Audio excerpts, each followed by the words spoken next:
Welcome back to another episode of A Warrior Spirit brought to you by Praxis 33. I'm your host, Daryl Snow. Let's dive in. Melissa Kim Corter is a certified death investigator and is trained in traditional Jungian shadow work, the root of shadow studies. Her decades of experience include working closely with the dark night of the soul and encounters with darkness. These themes deeply embed her writing. As a highly empathetic, excuse me, as a highly empathetic and intuitive child, you'd think I never spoke before. Melissa was fascinated with other people's basements. Dark, unexplored spaces enthralled her, and her insatiable curiosity towards the hidden dimensions of the mind led to decades of exploring the shadow dynamics within the human psyche.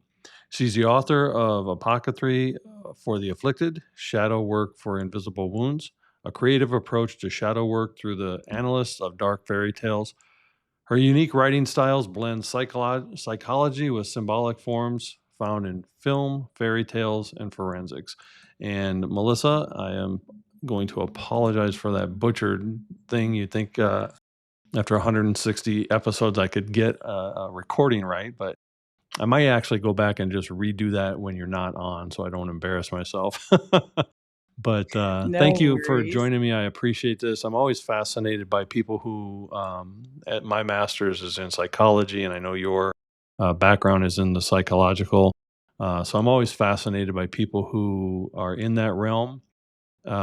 Your intrigue in it is even deeper than mine. I go into the spiritual realm and the way our minds connect with the universe, but you actually take it deeper into the shadow side of our world. And as a certified death investigator, what does that entail?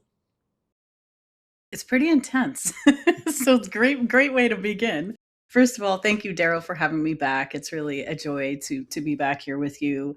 And thank you for being open to discussing these topics because I know a lot of times they're a little unsettling or curious for people. And a lot of people tend to avoid going into the depths, into the shadow. So I really appreciate the opportunity to talk about it. A death investigator. So, yeah, it was this crazy sort of like, I don't want to say it was an impulsive decision because it'd been in the background of my mind for quite some time to get into that side of things with law enforcement and forensics. And I did it from a psychological perspective. And when I first started early, actually, my very first college courses were psychology and forensics. And I just couldn't shake it. I couldn't shake it. I just was fascinated by the process, by the collecting of evidence, by crime scenes, and all of these things. And I also had a deep appreciation for the fact that that was someone's last moment of life. And I felt like we need more of that. We need more people who respect and honor people in those transitional experiences. Some people call that morbid and a bit dark. I feel like it's just another way to honor the sacredness in our experiences through tragedy as well. And so I felt called to become a death investigator. I'm not, it wasn't something to do for a job. It wasn't where I felt like I'm going to go through this process and go work for some agency or anything like that. I wanted an understanding of the material, the experience, and the perspectives that come along with that. And so it was probably one of the most difficult types of training I've ever gone through. You are basically you're learning all the different ways that someone dies, at the hands of another, through accidents, through just really tragic experiences. And you need to know what the body goes through and what it looks like during these different stages of decomposition, of the elements, nature, water, indoors, outdoors, accidental, death, suicide. Like you have to know all of these different things. And so the training itself is quite overwhelming because you're subjected to a lot of material that can be deeply disturbing. Um, but somebody has to look at that, right? Somebody has to look at that in order to bring justice or be an advocate for the people that no longer have a voice in those situations. And I was drawn to it because I no longer offer intuitive readings or mediumship or that type of work, but I did for over 20 years. And so that part of me never went away. I just wanted to see what it would be like to have the knowledge and mix it with the intuitive, the impressions and the sensations and the things I would feel, and to kind of just go through that process. So it's about a year long program, but it's never ending because you still have to go deeper into the material and specialize in certain segments of it. But that in itself, it was just the wildest, crazy experience. And now, a death investigator themselves, it's weird territory because a lot of people, this is kind of confusing. They feel like, well, doesn't law enforcement handle that? And so the death investigator actually falls underneath the pathology department. So the pathologist, they're going to be the ones that would employ or have the death investigator. The way that I kind of explain it to people is that when there is an incident, a situation, whether it's a natural death or otherwise, um, the law enforcement is responsible for the scene to kind of figure out what went on and who's responsible. But the medical office, the pathologist, is responsible for the body, the care, and the nature of tending to that body in a respectful way. So they're the ones that are going to determine the manner of someone's death. The law enforcement might look at more of the cause as far as, again, who was involved, what happened, but it's more of the medical side and putting together the pieces and patterns of the situation to kind of understand what's happening with the body, what stage it's in, what could have happened. So you have to study ballistics, you have to study blood spatter analysis, you have to study all of these really interesting things, even the environmental factors. You have to study the process of even like nature and its involvement. I don't want to go too deep into the specifics because it's a little intense, but it was one of the most difficult and rewarding experiences. I don't. I feel like those things don't scare me or make me uncomfortable. I have an ability to kind of take really difficult, disturbing things and look a little closer to find some kind of patterns, connections, and understanding in it. And I feel like once we do that, you bring the sacred back in. If we just kind of stop at the surface, we don't really get a good understanding of what's happening. And I think that's really symbolic for a lot of the other work I also do. But the death investigator process taught me a lot about the value of having people in this world that are not afraid to look closer, that can show up when things are horrific circumstances, tragic, and how can you bring warmth and compassion in? And I think that's important for those of us that consider ourselves to be light workers and healers. We have a responsibility to go into territory that is uncomfortable, because when we do that, and you have to do it in that way, of course, uh, you're going to then be that much more of a resource to your clients. Because if you're afraid, if you're nervous, if you're uncomfortable, you should be. But being able to kind of walk through that and become more understanding of it, you receive more information. You start to see more, sense more, feel more, and get in touch with deeper elements that we might miss. That could be extremely valuable for our clients. But if we turn away and say, I don't work with that, or I'm too uncomfortable with this, there's a difference between a boundary and our own limitations of fear. And I don't know why, but my entire life, I have just been placed into those situations and circumstances in ways that I never would have imagined or chosen for myself. I think it's important for any.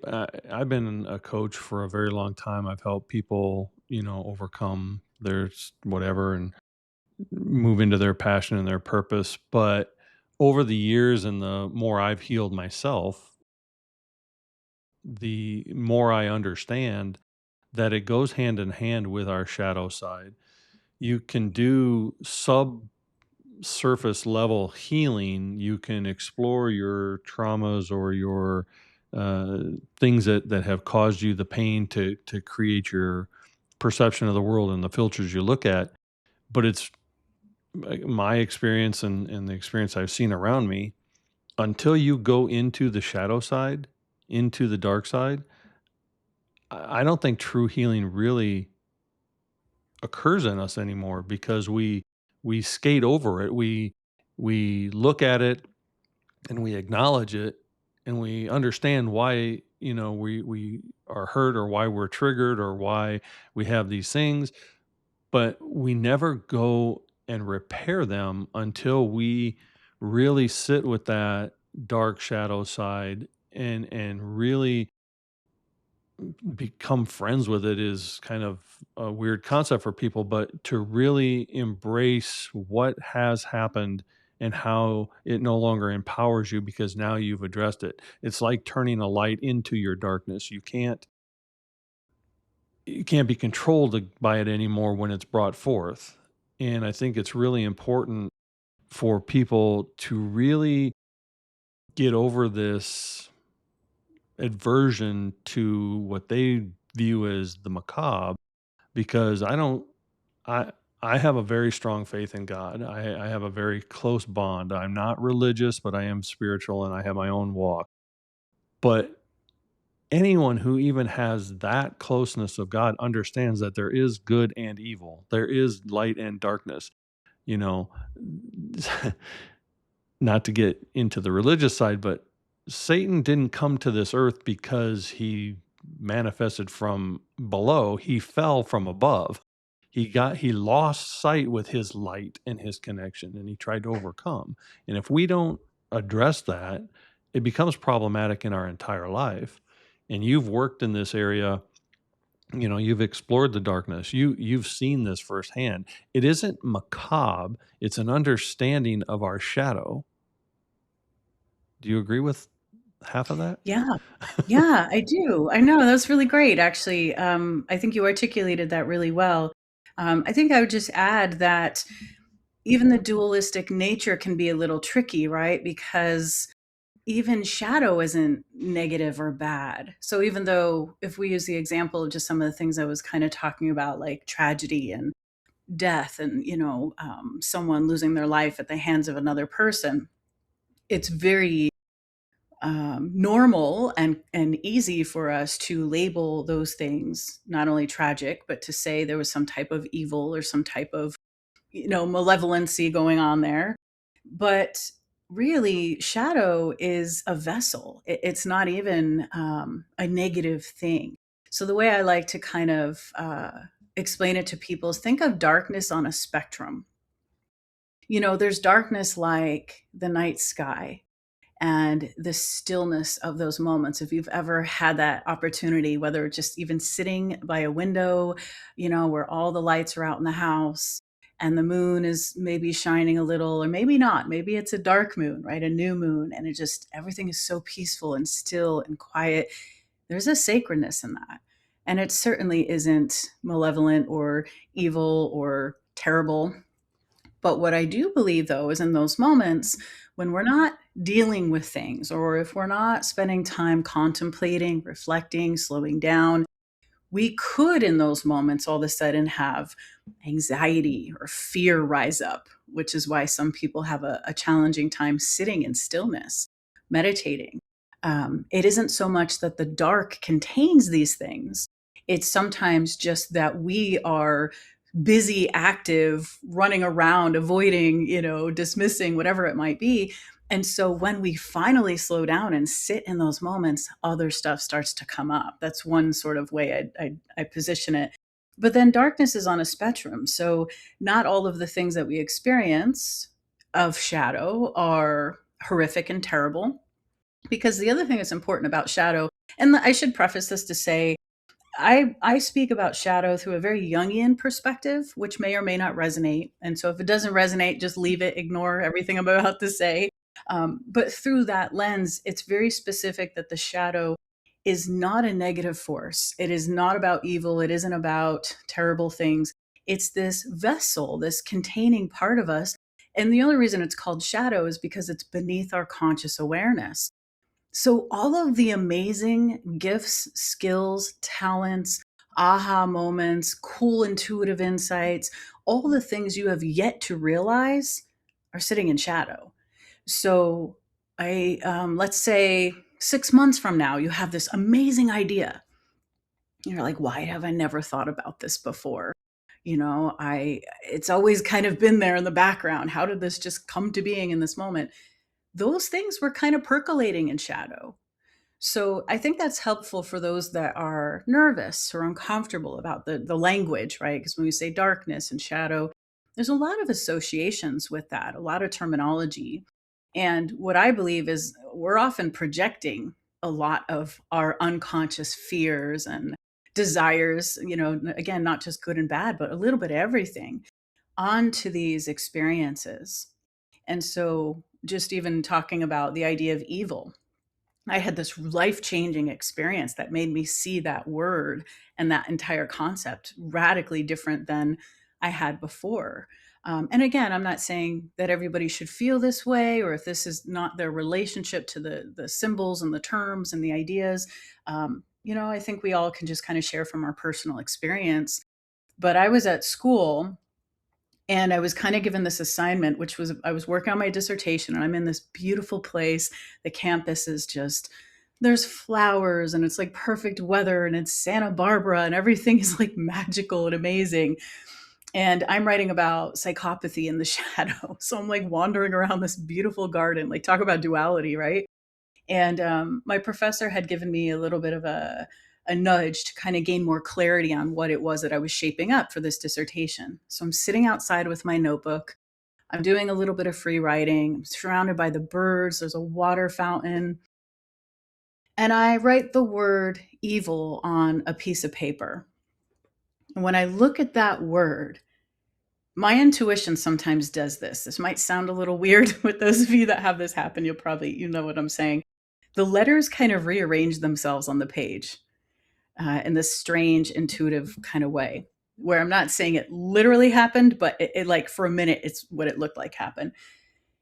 And I saw the word veil and I went, oh my gosh. And something came over me in a beautiful way, which is kind of weird. How can we talk about evil and beautiful in the same sentence, right? It doesn't make sense.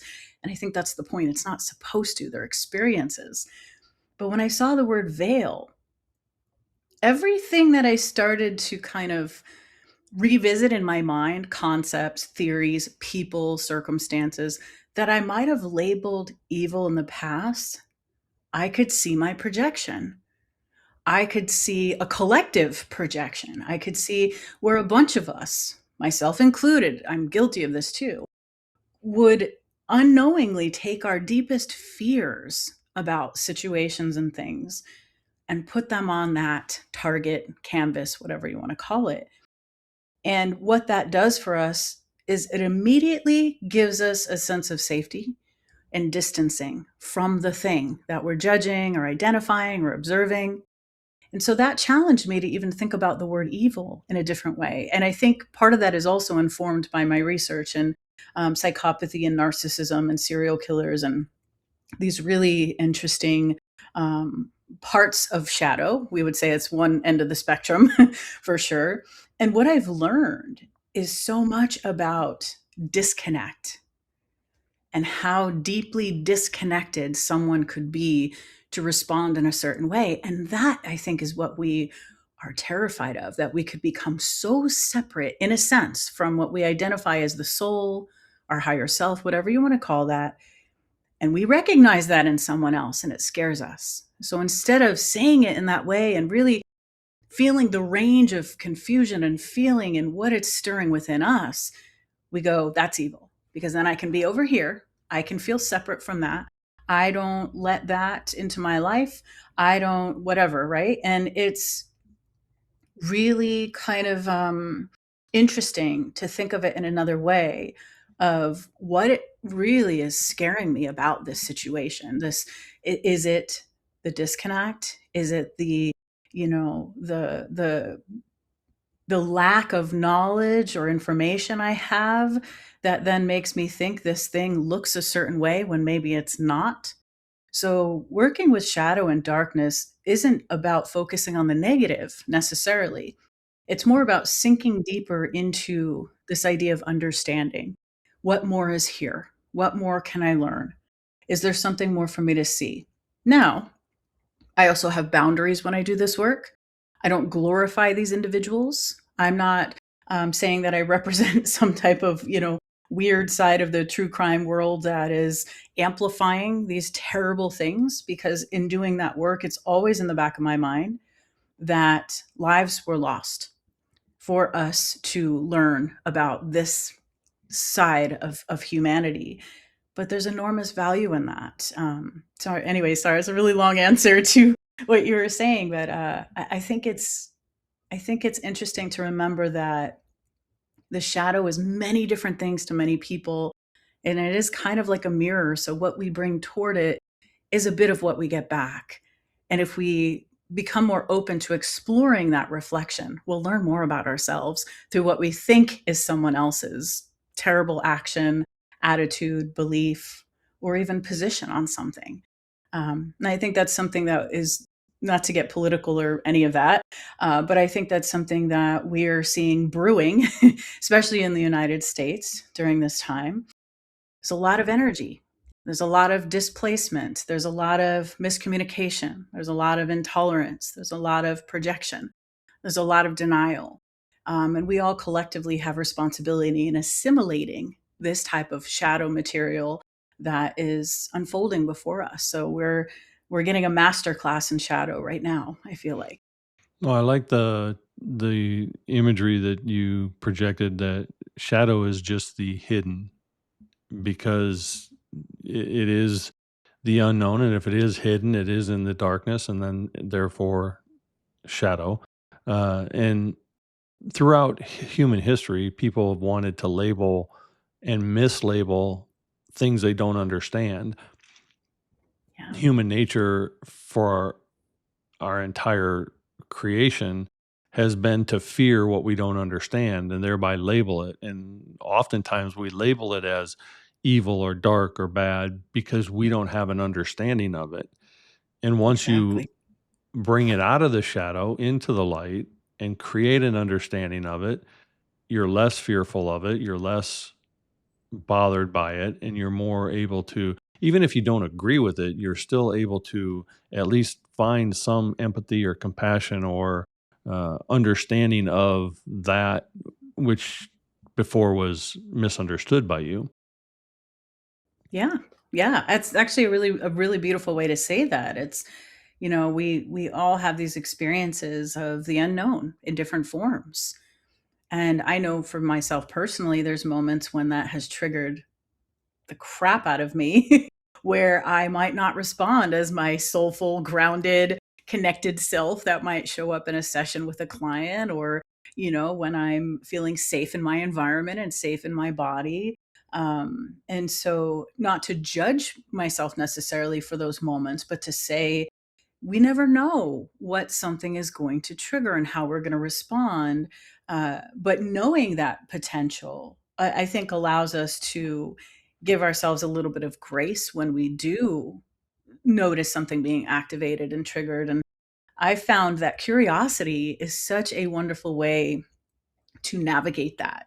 Whether it's something deeply disturbing and difficult or tragic, or something amazing and wonderful that we want to bring more of right into our lives, whether it's, something as simple as, not simple, but a desire to become more courageous or adventurous or something. Those different aspects of your being that can hold that experience are in shadow. And curiosity is a really wonderful way to break down some of the barriers, to release some of the fear, to settle some of that, the ego's defenses, because that's really what's happening, is the ego is employing some type of defense. So when we get nervous, scared, or whether it's conscious or not, we will have some type of defense mechanism.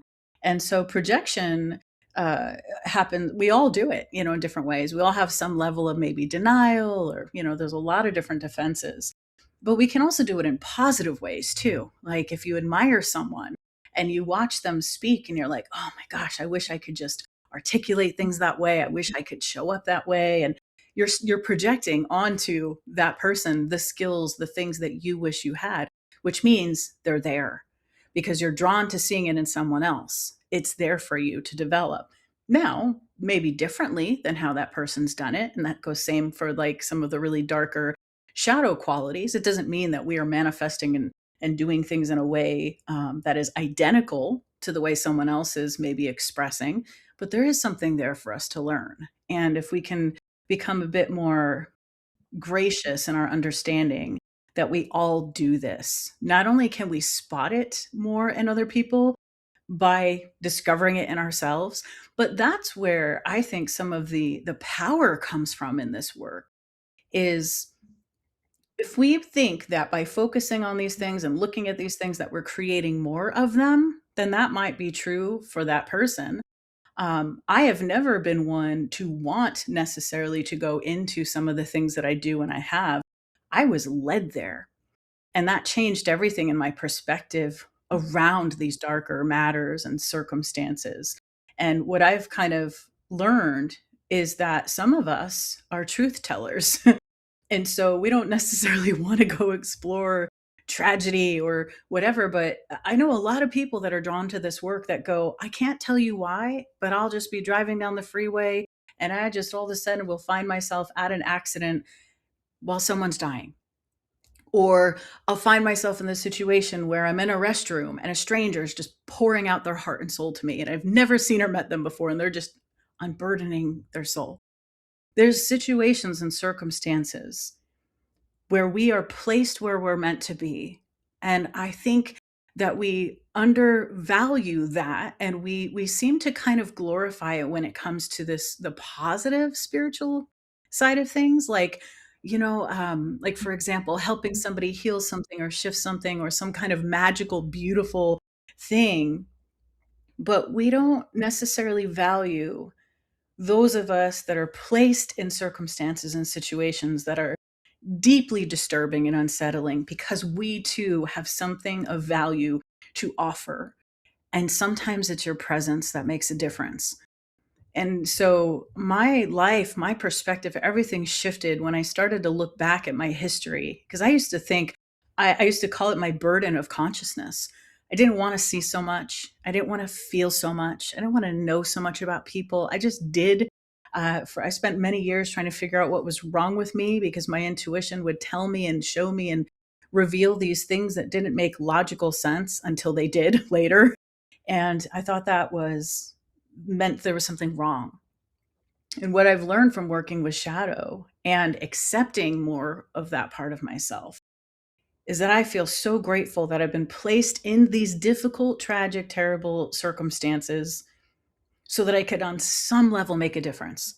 Even if it's to bring comfort for 30 seconds before someone passes away, so that you're the last face they see, so that they're not afraid. You might not be able to stop the circumstance of what happened, but when we really focus on only love and light, and we stay away from this whole other dimension of humanity, we're missing out on a whole other level of service that we could be providing. Now, I'm not saying everybody should work in hospice or law enforcement or be a mortician but they're sacred roles too, whether it's in the military, the FBI, whatever, the sacred is in everything. And it's one of the reasons I say that darkness also has invisible light for those of us that are willing to stay with it just long enough for it to reveal itself. We will find the sacred in the most disturbing and unsettling things. And again, I'm mindful to say that. I'm not trying to find meaning out of tragedy. I'm not saying that we'll understand and find the silver lining when something terrible has happened, injustice, on all levels. And I'm not saying that. I'm saying, though, that despite that, you can be with it in a way that provides other things, creates other things. So maybe through that, a sense of advocacy is birthed, right? From the tension of the chaos or something of that nature. So it's not to negate the struggles and the tragedies, or to say that we all need to just only focus on those things. But I feel like we're really lopsided in our culture. And when I say our culture, I don't mean just you and I mean culture of like Western, United States specifically. We're lopsided in the things that we focus on: love and light, only positive thinking. If any of these things show up, it means you're attracting it because you're not doing your best to think positive thoughts. And that's extremely damaging. It's that type of perspective caused a lot of pain, unnecessary struggle in my life. When I learned that my gifts, my skills, my talents are just different than what I wanted them to be, I was able to find the benefit and the value of that. And they don't need to make sense to other people.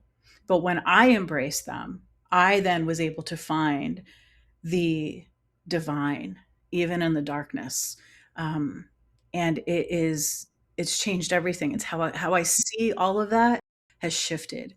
That doesn't mean that I won't suffer, or I won't wish it away, or have moments of human struggle that are just deeply unsettling and painful. But that's part of life. And I feel like when I give myself permission to have those moments, that season of life where things just are collapsing and falling apart, and I don't try to make it my fault, or I attracted this, or I did it wrong, or it's the astrological star placement of whatever, I just get in touch with my humanity. I feel the presence of the sacred in a different way than when I try to rush out of it, push it away, get rid of it. And I think a lot of times in the spiritual world of things and personal development world, we're treating these surface level ways of trying to escape our humanity with fluffy language. And yeah, so I didn't feel like I belonged in those realms for very long, which is why I just kind of kept following my own path. And so now it's my intention to create spaces for people like myself that never really fit in to those narratives. Maybe there's bits and pieces of spiritual ideas and concepts that I align with and I absolutely believe and love, and they resonate for me. But there's other things that resonate with me as well in shadow, and working with this idea of the spectrum of shadow that don't fit into those narratives.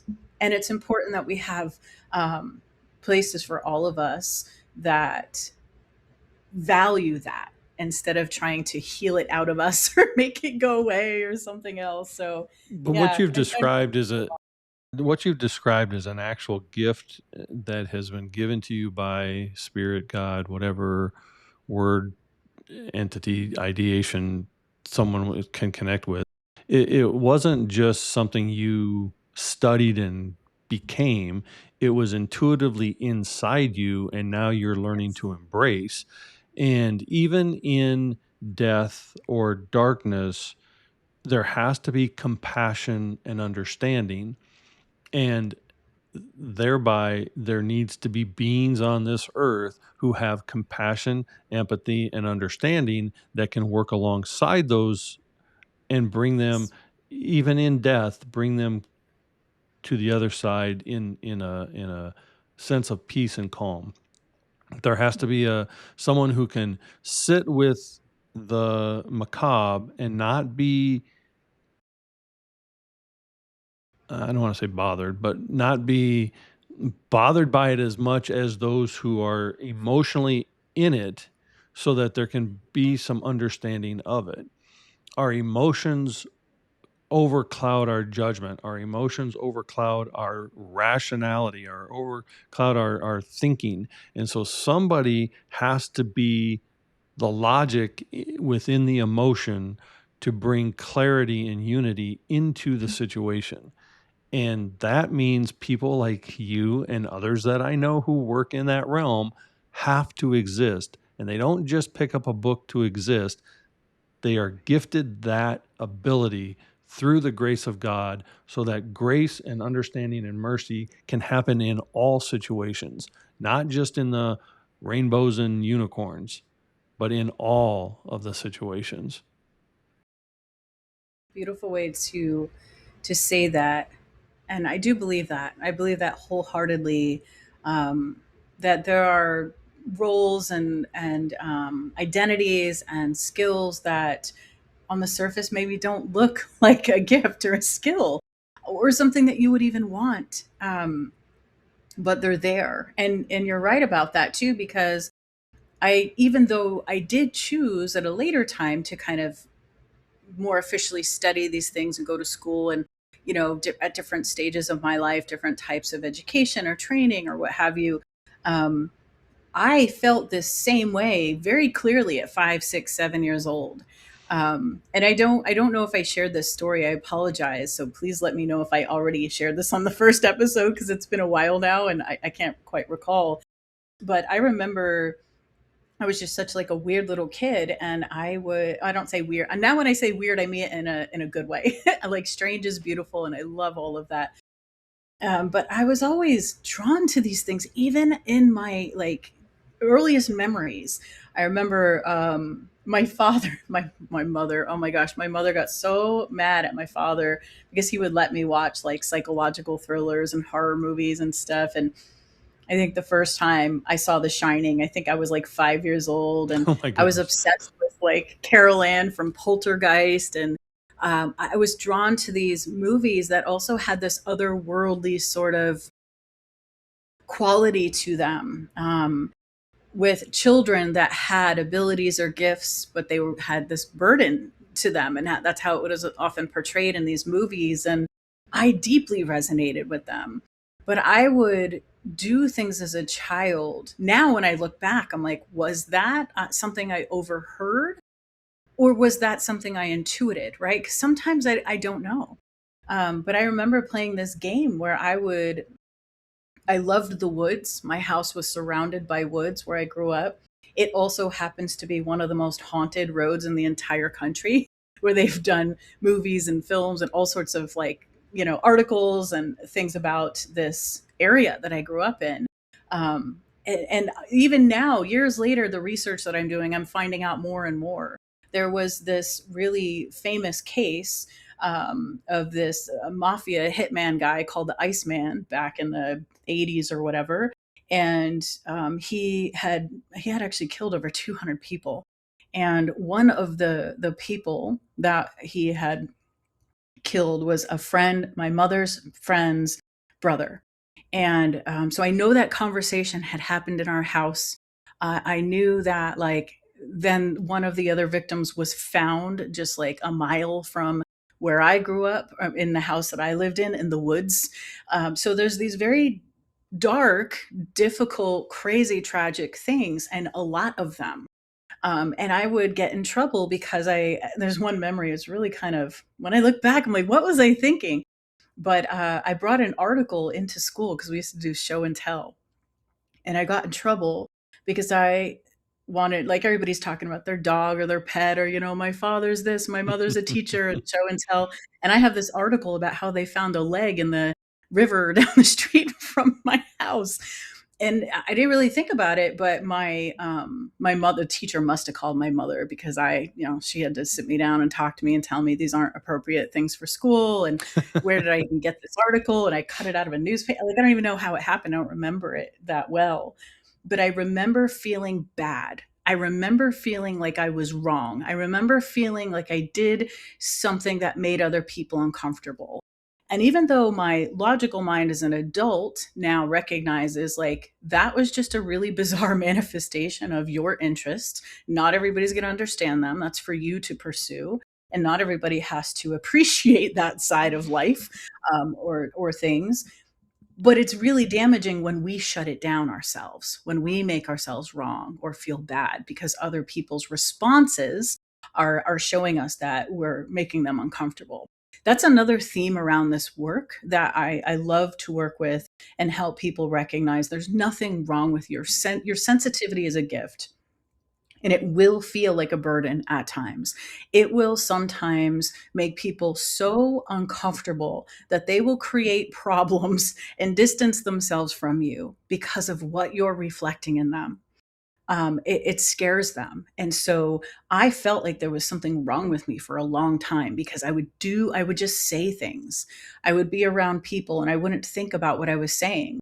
Something would just come out of my mouth, and I had no idea that I was telling their secrets. I had no idea that I was exposing some deep, dark thing they were trying to hide. I just was like this little lantern walking around holding it up and like revealing things. And so it's taken me a lot of years to recognize that as much as we need that, because here's the other thing I think about shadow, it is a containing vessel. And the things that are in there want to come to consciousness.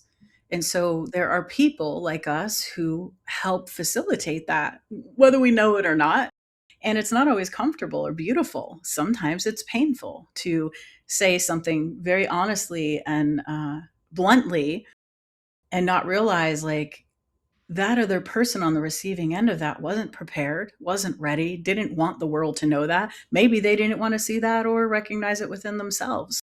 And so you can also come off like the problem child or the black sheep, right? I call them the mystical misfits. Mhm. Um, there's a lot of us that just also have not felt like we've had a place or a fit in because we have a really hard time sweeping things under the rug.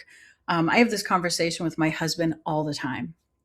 I have struggled with friendships and different types of relationships and connections throughout the years because I don't do well with secrets. I don't like them. I don't I have a hard time lying about something because it's on my face, like, it just shows, right?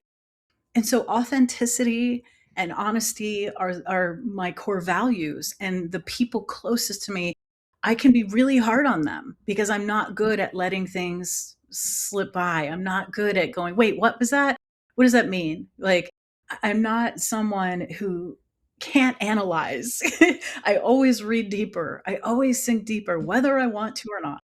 And I finally just have accepted that, and it's changed everything.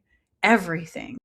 It has made me a better mother, a better partner to my husband, a better writer, a better friend. And although it brings all these challenges, it also makes these relationships so rich and connected and safe. And I think that's something else that is undervalued by those of us who we're not really running around trying to start problems. We're just not good at letting things stay concealed, if that makes sense. So, yeah. Absolutely. And uh, I do have to unconceal this brief commercial break. So we'll be back in just another moment with Melissa. I make art as a way of paying attention to change, to resilience, and what rises after the storm. Each pour and mark is a meditation on transformation and survival, reflecting the quiet strength we all carry. The desert teaches me to endure, adapt, and bloom where it seems impossible. Where nature meets the cosmos and light finds its way through, that's where I live. Explore my work at tiffanyfeatherstone.com. Welcome back. We're speaking with Melissa Corter, and we're today in talking about the darker shadow side of life and all that that entails. And I am so glad to have a person like you be willing to come on and talk about, this part of our journey. I do want to kind of guide you towards this is a book you wrote, Apocryphy. Did I say it right? Apothecary for the afflicted. Apothecary. Yeah, Apothecary for the Afflicted. And tell me what this book is about and describe what apothecary means since I can't say it. Sure. No worries. So apothecary. So it's apothecary for the afflicted, shadow work for invisible wounds. And the entire book is all about different ways of working with the shadow. There's personal stories, there's examples, there's journal prompts. There's a lot of the different perspectives and things I've been sharing here, today are also, the concepts and things that I wrote about in this book. But one of the other unique things about this book is every chapter has a old school dark fairy tale associated with it. And I teach people how to symbolically analyze these fairy tales so that they can find themselves within the narrative, within the experience.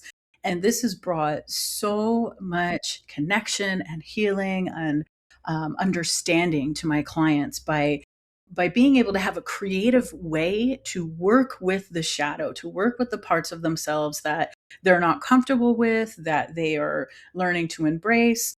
And so the dark fairy tales, when you learn how to read them and kind of walk through the different stories and symbols, will help reflect qualities within yourself and help to bring them to consciousness. And so by doing it in this way, we're actually working with that idea of projection in a healthy way by projecting ourselves onto the fairy tale with the protagonist, or it might be the creature like the wolf in the story or something else. And as we do that, we learn more about ourselves. We have intuitive impressions that come through.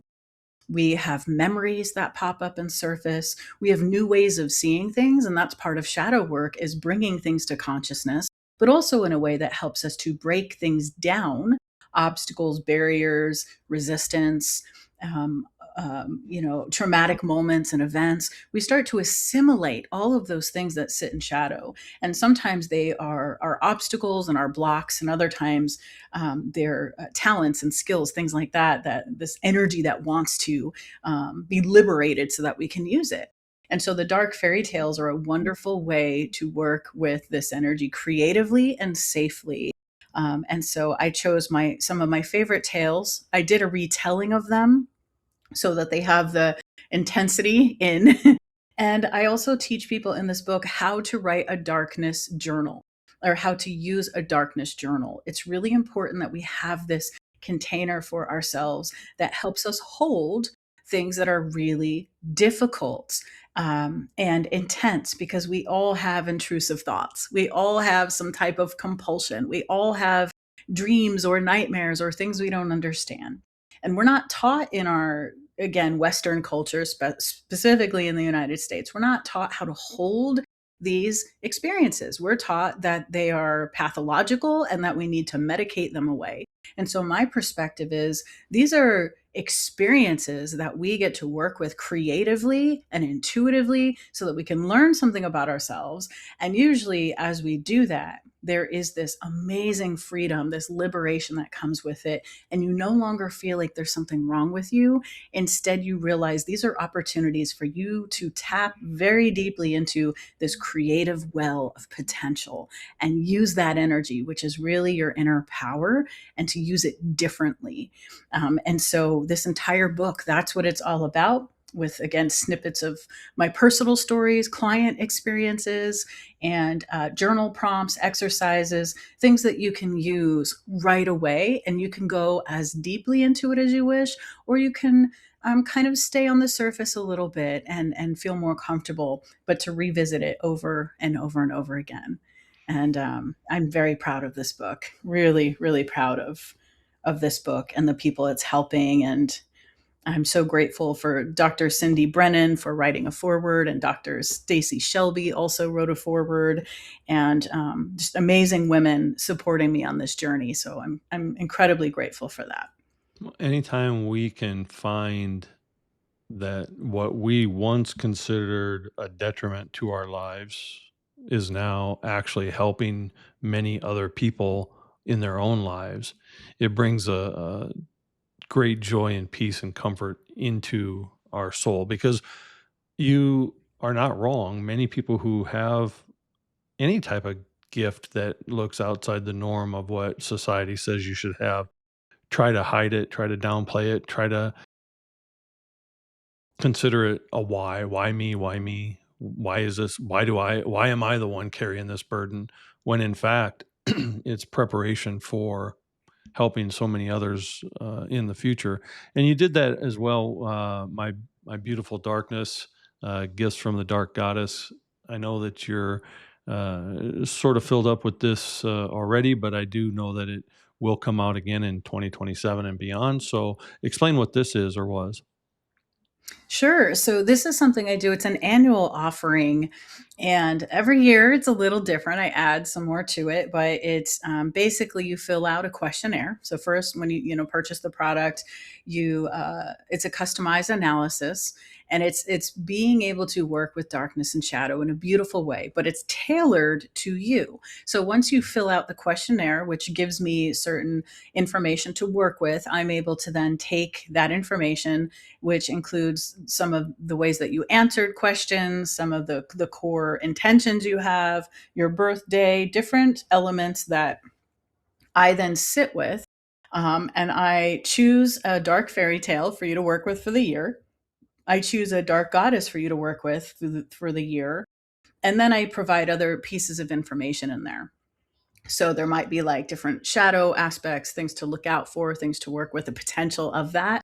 And then what I do, there's different levels to this offering. So the first one is basically a PDF that you receive with all of that information, and I type it all in there. So this isn't automated. This is not like a AI thing. This is me doing the work, the analysis myself, and putting it together for you. And then you receive that. The second level, or the second offering, is you get the same thing. You get the analysis and the report, but then you get an additional recording where I also go through a different every month of the year. I'll go through and kind of give you a brief overview of what that looks like with different cards that I pull for you for each month that tie into your analysis and how to kind of bring your analysis throughout the year. And then the third opportunity, which I don't know if I'm going to keep this or not next year in 27 when I do it, is all of those things plus a private phone call with me to kind of go deeper into exploring these topics. If you have questions, we talk through things of that nature. So yeah, that offering is closed for 2026. I will have it again for 2027. I usually open it around the month of November, October, November of that year for the coming year, because it takes me some time. So if people purchase it in October, November, I have it ready for them by January 1st. And it's really been an amazing and fun experience. It's deep, but it's creative. And I've gotten so much feedback from a lot of the people that have purchased it. They were just shocked, like some of the things I had chosen for them, how aligned it was. I give them different retellings of the fairy tales or the dark goddesses, but then I show them the patterns, the qualities of that. In fact, something I'm really proud of, I haven't told anybody really, I haven't put this out there yet, but that the path of the dark goddess work is it's something I've been working with for a long time in different ways. And I just had it approved where now it's going to become a course with the Shift Network. And so I am going to be doing a dark goddess program with the Shift Network in March. So we haven't advertised it yet. We're still kind of going through putting the pieces together. But I'm really excited about that because my last program with Shift was incredible. We did the Alchemy of Fairy Tales, which this book is exactly what that program was all about. And now we're going to be doing the Dark Goddesses for this next Shift Network program. And I'm also in conversation with some other, let's just say, amazing organizations, just like Shift, that might be taking this on as well in 2026 and 2027. I can only share more once we have that finalized, but I love this work. It's life-changing. It's creative and fun. So it is I know it sounds kind of strange to say that something can be creative and fun when there's also trauma, tragedy, impact.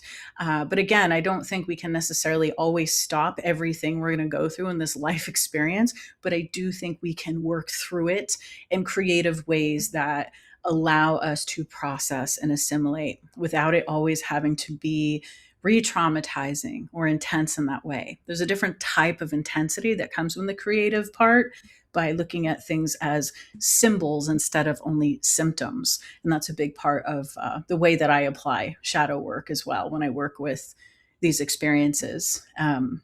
And programs and everything I'm doing really is kind of centered around that, using creativity as a tool to help people navigate these things, whether it's something you've gone through or you're drawn to this material too. And maybe one of your biggest struggles is embracing this side of you. And letting it be what it needs to be. It doesn't have to be your career. You don't have to be an entrepreneur, but you might just be drawn to these things and feel bad and guilty about it. Yet it's interesting because statistics are showing that women are the largest consumers of true crime content and material, but women now are also becoming a higher percentage of women in these fringe sort of roles like law enforcement, FBI, medical, like all of these areas, because they can bring their empathy, their intuition, their compassion, their warmth into these places. And one of my reasons for using the dark fairy tales is that is exactly why I think a lot of us are drawn to true crime, because they are our modern day dark fairy tales. And there's a danger in stripping away all of the humanity from our stories. When we take out the death and the dismemberment and the tragedy and the from all of those stories, and we like sanitize them in this weird way, we're missing this other dimension of life. And all of us intuitively sense this. And so we look to the real life stories now that are unfolding, because we know we're meant to have all these ranges of experience, not just positive, not just love and light, but this other dimension of experience. And when we hold all of that with compassion, we can bring more understanding and resolution into those depths of experience instead of just trying to wish them away or to act like they don't exist or talk people out of focusing on those things. So it's important that we learn to, those of us that do feel called, because again, I think we all have different types of gifts. And if you don't resonate with this, that doesn't mean you're doing something wrong or that you're denying it. You just may not feel called to explore that. And that's actually really beautiful. But if there's resistance there, that's something to explore. And that's kind of how I usually tell the difference. So let me ask you, because we're coming up on the hour, let me ask you, what do you want Melissa Corter's legacy to be? Hmm. Yeah, it's such a, there's so many things. There's so many things. What do I want my legacy to be? I think it's what's coming to me is to share one little statement that my professor gave me that ended up leading my entire dissertation process and a lot of the work I'm doing and a lot of the uncomfortable, challenging aspects of it all. And his statement was encouraging, and it was, Melissa, deepen, don't solve. And I feel like I want people to kind of recognize that we don't need to fix everything. We don't need to solve everything. But if you deepen, if you let yourself kind of sink a little deeper into whatever it is that's happening and become more curious, it'll change your life. It'll change the way you see things, how you relate to them. It's also reframing intimacy in a different way. And I think, and that's really important to me too, because I feel like a lot of people, they hear that word and they think of this intimate relationship or sexuality or something like that. And although that can be a piece of it, of course, shadow work is intimacy work. It means I'm going into these places, into these experiences, and being really vulnerable, really seen, exposed, open, beginner's mind, letting go of what I know, letting go of certainty. And that is frightening, which is why intimacy is so scary for people, because you're so vulnerable in seeing into another, whether for better, for worse, or different types of experience. But if you can do that and trust that the sacred is in that as well, it'll change the way you view everything. So if I could somehow attach all of that to my legacy, in any form, I would be very proud. I am very proud if it's helped just one person, like my job is done. Um, so I feel like I've done that because I helped myself with it. And so if that helps others as well, even better. Well, I appreciate you coming back and sharing this side of your journey and your story with me. I'm always fascinated by it, and I'm sure down the road there'll be more opportunity for us to do it again. So I appreciate you. Thank you. And I appreciate you. And thank you for having me back. And thank you for the work that you do in the world too, because we need more truth tellers and storytellers and people with these platforms that are helping those of us get out into the world and share. It's really important work. I appreciate that. And if you'd like to get in contact with Melissa, you can do so on her her website, melissacorter.com, and also on her social platforms, YouTube, Facebook, Instagram, and LinkedIn. And as always, thank you for joining us on this edition of A Warrior Spirit. Be sure to like or subscribe so you catch all the episodes. You can tune in on all the major platforms, as well as on Roku via the Prospera TV app. And remember, the journey is sacred, the warrior is you, so be inspired, be empowered, and embrace the spirit of the warrior within. It's not just about the fight, it's how we rise from it.